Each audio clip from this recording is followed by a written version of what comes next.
Everyone, today we're going to be taking apart the RTX 4070 FE. We wanted to do a teardown on this because it's the first 2-slot card of the 40 series, and it's been a long time since there's been a video card that's a normal size. This was the standard size, as a reminder, for 1080 Ti's back in the day. So we've finally gotten back to this form factor, and even though it's kind of a variation on the Founders Edition design that we've already seen a lot of times at this point, it has to be different because of how much smaller it is. So it's going to be worth taking apart. We want to attach some thermal probes to it anyway in case we do additional testing. But you can find the review on the channel already. This is going to be focused, though, on build quality, the mechanical aspects of NVIDIA's version of a board and a card.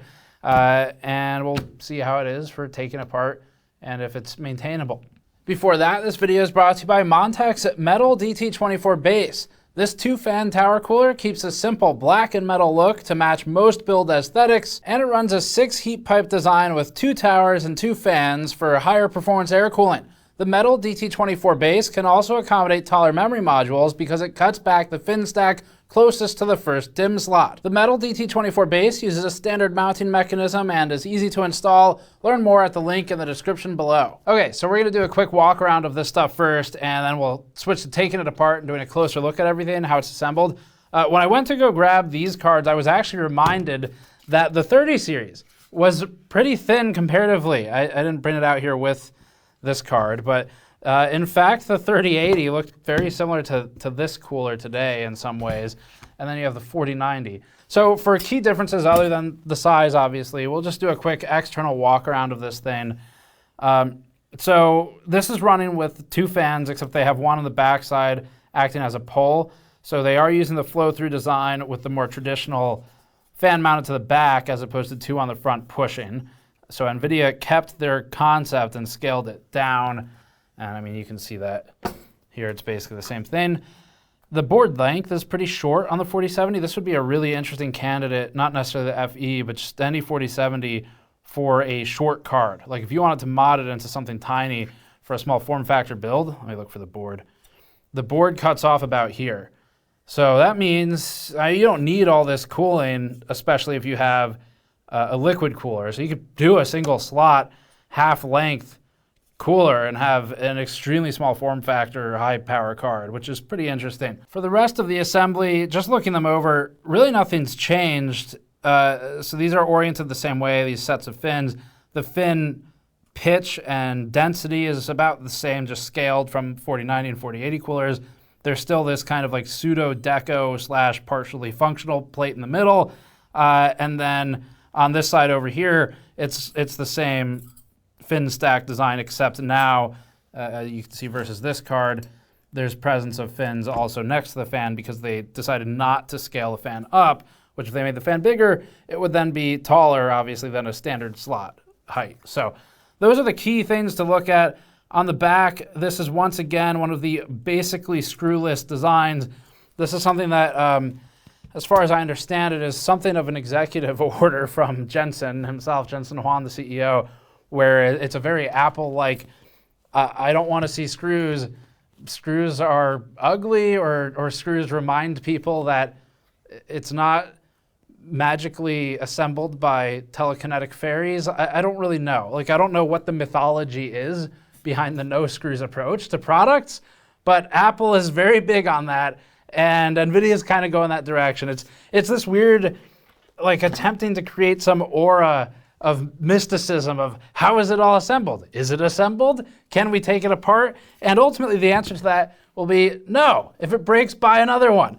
But until we're at that point, we can take it apart. So that's what we're gonna do. Let's start with it. So this, I think we're just going to pop open with a flathead. This is our new solder mat, by the way. You can grab it on store.gamersnexus.net. Great for projects, storing drivers and tools, things like that. Highly heat resistant for soldering.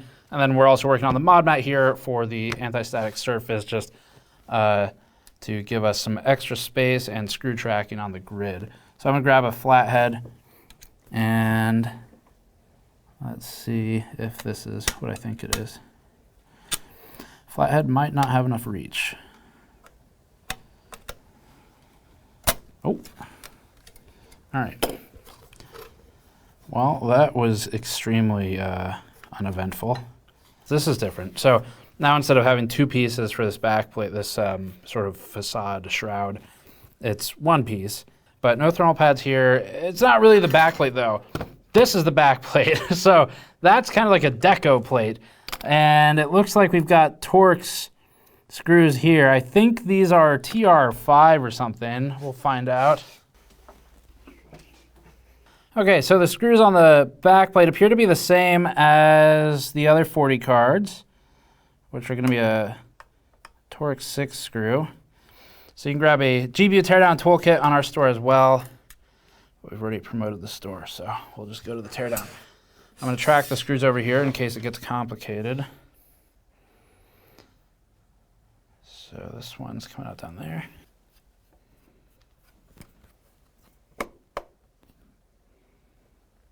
Okay, cable's going to come out as well. This, if you didn't already know, is the new just two plug adapter for 2 8-pins, but the partner models will just be 2 8s, a lot of them. And let's see if this thing is broken free yet.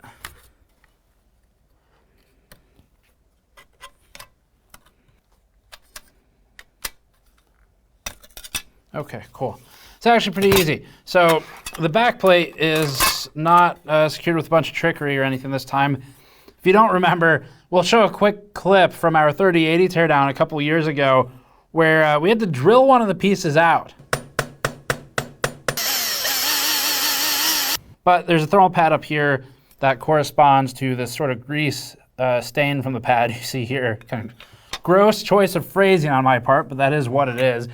And that's going to be on the back side of probably some MOSFETs for the VRM. There's another one here where we're just syncing to some filtering capacitors or something on the back of one half of the VRM. This looks like it's going to be where the inductor line is. Typically that's what those holes are associated with, but we'll see once we get over there. And then up here, it's another thermal pad. This one actually on a shunt resistor. So that's a shunt resistor right there. Potentially, you could short that. Let me go check. Okay, here's what we're going to do. Educational lesson. So for video cards, for NVIDIA video cards specifically, this isn't true for AMD. We've talked about this in the past, but to recap it, the shunt resistors, typically 5 milliohm shunt resistors, and these are connected to the 12 volt line. So there's going to be one shunt resistor, it's probably this one almost certainly, that talks to the 12 volt in the PCIe slot. And then there's typically one or two, it's normally one per 8-pin that communicates with where the power connects to the PCIe cables. So the reason any of this is relevant is because you could short these if you can solder, like on our solder mat, then you could piggyback mod another, say, 5 milliohm resistor onto it and trick the card into thinking it is drawing less power than it actually is. And what that would do is allow you to increase the power consumption on the card, which would allow you to overclock it further without a firmware hack. So it's a physical hardware hack to trick the card into allowing a bigger overclock than it otherwise would. And we've done that on stream plenty of times in the past. We'll do this on this mat so there's better contrast for you all so you can see it better. So I'm going to pull a 12 volt, which is on the sense side of the 12-pin header. Let's get the meter into view. And let's poke one of the shunt resistor legs. Let me just double check that I've got the right idea. Yeah. Okay. So you see we're climbing here. So these are not connected. The shunt resistor that's on the bottom of the card doesn't talk to the 12-pin cable up top, which means you would absolutely not want to short this one, because this one, you're shorting the shunt resistor in charge of the PCIe slot. Bad idea. You're tricking the card into pulling more power through the PCIe slot, which is much more power limited and sensitive than the cables. Whereas up here, we can see with a zero resistance, basically, that these would be the ones to short, because these are the ones in charge of governing the 12 volt line. So that's all that is. You would piggyback mount it, or you could do liquid metal if you want, but that's much messier and much more likely of catastrophic failure. One thing I want to point out here, since it's been a while since we talked about it, first of all, this modding is obviously a little bit inherently risky, but if you go too far, it actually won't work. So another 5 milliohm shunt resistor has worked in our experience in the past, but if you go too overboard with it, the card will actually lock itself into protection mode and run at 300 megahertz, something like that, 2D clocks basically, to try and protect itself from overdraw. And you would have to desolder the piggyback to return it to its normal condition. So anyway, that's what those do. Makes it a little more interesting.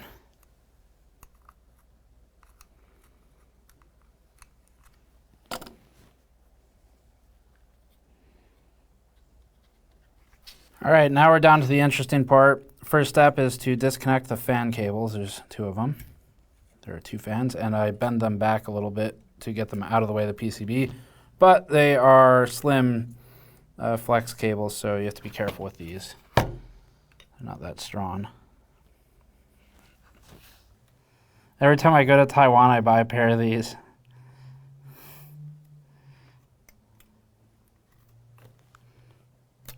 How much are they there? It's like $2.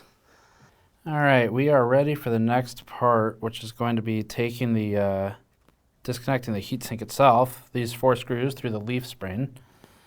Let's see if these are still torque 6. Yep. All right, those are torque 6.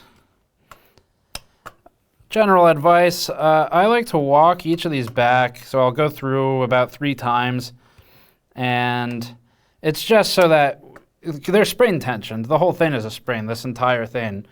And it's a little uneasy to just loosen only one and have all the force kind of fall onto the others. It shouldn't cause damage realistically, but if only to prevent a screw from rocketing itself across the room, it is a little bit easier this way. Because like that would have gone flying if it were under too much tension.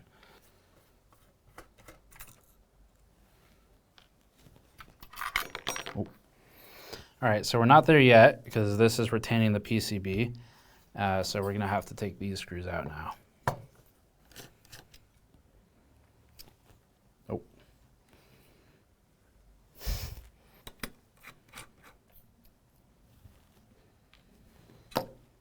Okay. You like FCC? We got FCE, we got CE, we got UKCA, we got ROHS. What else do you like? We got all the certifications here. Oh, nice. Wow. That's clean. Cool. All right. Last time we did this, we get good thermal, a good idea of, oh, geez. But this time, much cleaner. Let's take a look. Interesting. Let me check on something. Hey, I have a question for you. Okay, I'll see if I can answer it. What does 552 mean? 552. Nothing jumping out. It's written on the substrate of the 4070 in Sharpie. 552. I don't know. Nice. I don't. It's just written on the substrate, so I'm just curious what. Cool. Yeah, text me a picture. I'll find out. I don't know. Cool. All right, appreciate it. I'll find out. Yeah. All right. Okay, thanks. I had to call NVIDIA, so we're gonna send them a quick photo. Okay, so my guess is that I wouldn't be as cynical as to say they're binning or anything. That the impact of that on performance is just so irrelevant at this point. More likely, it probably is some kind of sample tracking, whether that's at the factory level or at NVIDIA. I don't know. The chance that someone at actual NVIDIA, like corporate headquarters, took these apart before sending them to press is kind of low because this is still, you can tell this is press fit by the factory and it hasn't been disassembled since the factory. So I think this number was on there from the factory, which means probably this is a pre-production or a qual sample. Actually, we can answer this question. Let me clean that off. The mystery begins. Oh, all right, well, that was easy to remove. Okay, so typically NVIDIA would have the GPU silicon name And then under it, it would say something like qual or like Intel does QS, ES, stuff like that.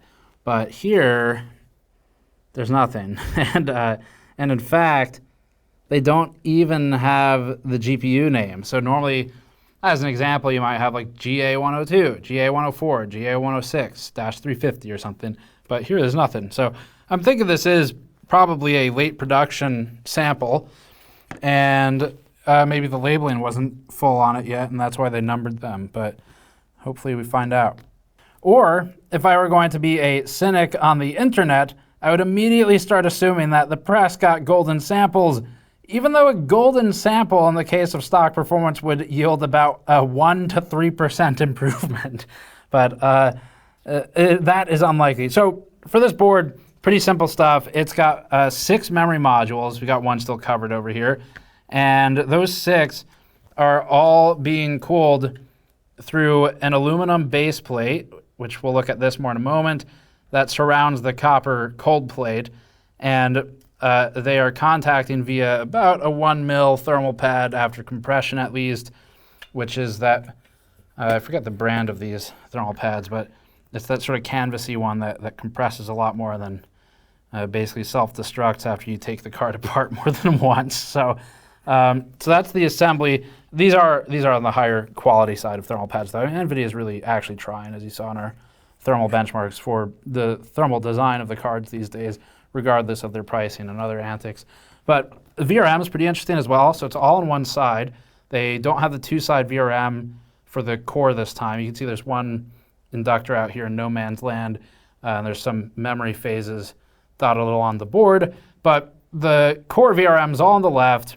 As for what that means, well, on a higher power card with a much larger GPU, splitting the VRM between 2 sides helps because you are equalizing the distance for the phases from each different part of the core. So as the VRM talks to the far side of the GPU, you increase the length, which theoretically reduces the efficiency, and that's why you normally split on 2 sides. But in this case, not quite necessary with this level of power, and more importantly, they're trying to keep this thing really short, and so that's why you lose that surface area. Now, interestingly, up top here, we've got 2 unpopulated memory slots.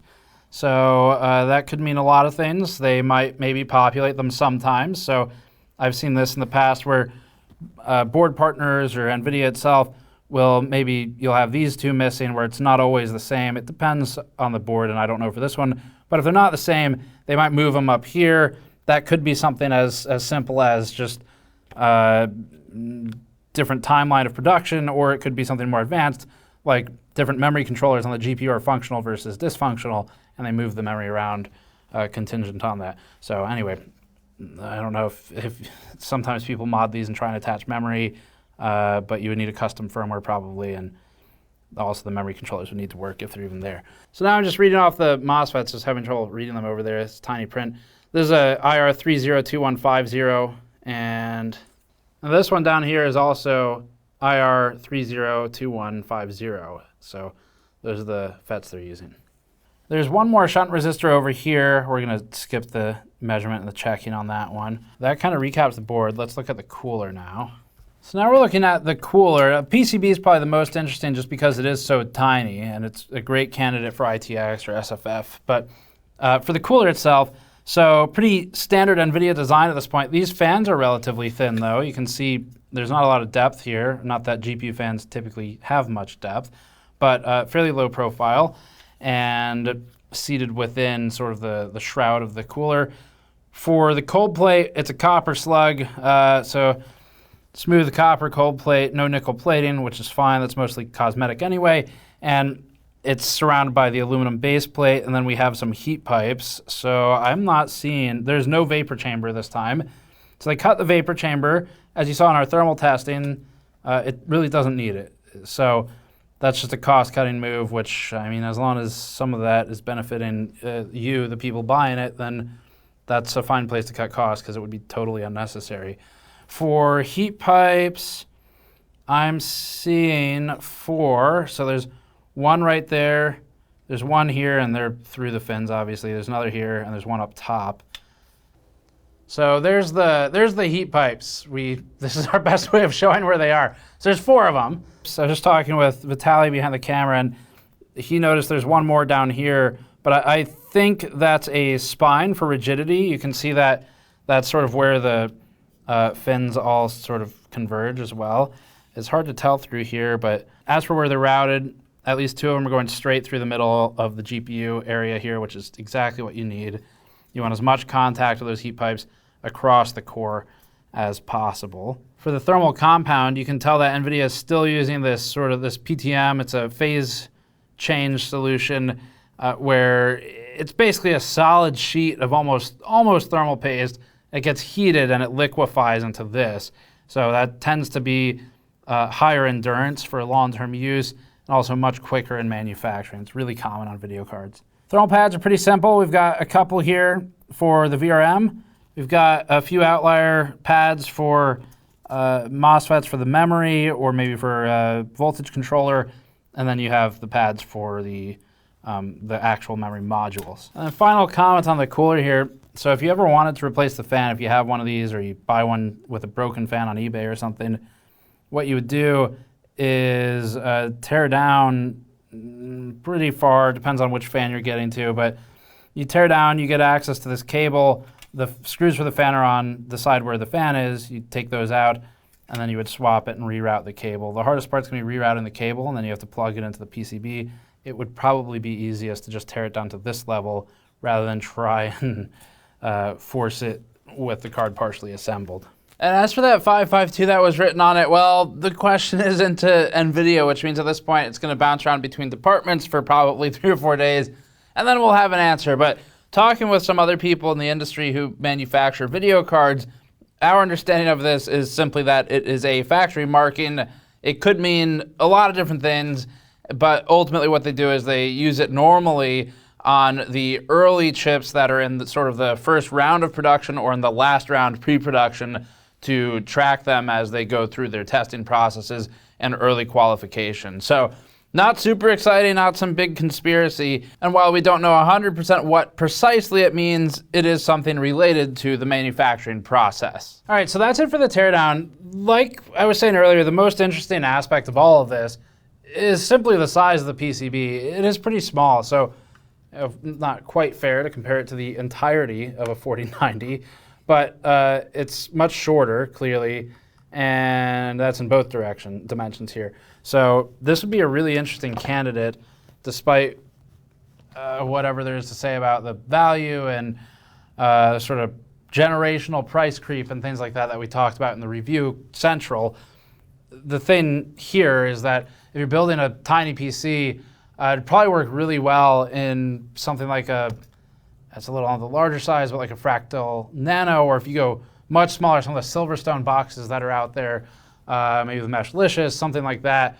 Anything where you really want a compact PCB, and as EK and other water block companies start to roll out their water cooling solutions, I would suspect we'll see single slot, if not already, options for this thing. Now, strictly from a cooling standpoint, this does not need water. It's just that water allows it to be really small. So that's the main advantage. You could probably find an aftermarket solution for air as well that'll typically come from a company like Ryzen Tech or Arctic, Sigmatech, NZXT. Have to go back in time about 10 years to think about who's made them. But anyway, that's why this thing's interesting. For the rest, the teardown is pretty standard. So the screws are really standard for NVIDIA's design now. It's actually really light on the screws. They're 20 series. I don't know if you all remember this, but they had a 20 series card that had as many screws as it had RT ops. It was something like 64 or 72. It was insane. But this one we're at 2, 4, 6, 8, 10, 12, 14 that are sort of necessary. And then there's another, I think, 4 for each fan. So if you wanted to add those up, you'd be at something like 22 screws.